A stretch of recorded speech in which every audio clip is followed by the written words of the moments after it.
أخطر أكل ممكن تاكله أول ما تأذن المغرب في رمضان مش المقليات، وفي ناس كتير بتعمله يومياً من غير ما تاخد بالها. بعد 12 ل 14 ساعة صيام معدتك بتكون فاضية وحساسة جداً، يعني أي حاجة تدخل فجأة بتأثر عليها مباشرة. أول خطر العصاير المحلاة، السكر بيدخل بسرعة جداً، يرفع السكر في الدم فجأة وبعدها يحصل هبوط وتعب.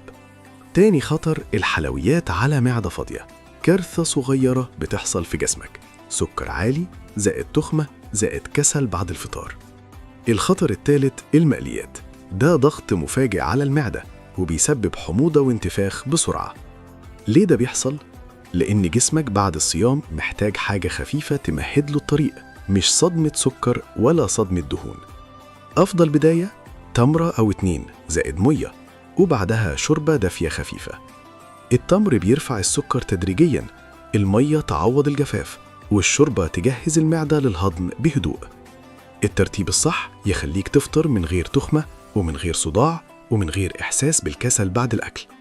معلومة بسيطة بس فايدتها كبيرة. فايدة هب، فايدة بسيطة بس تأثيرها كبير.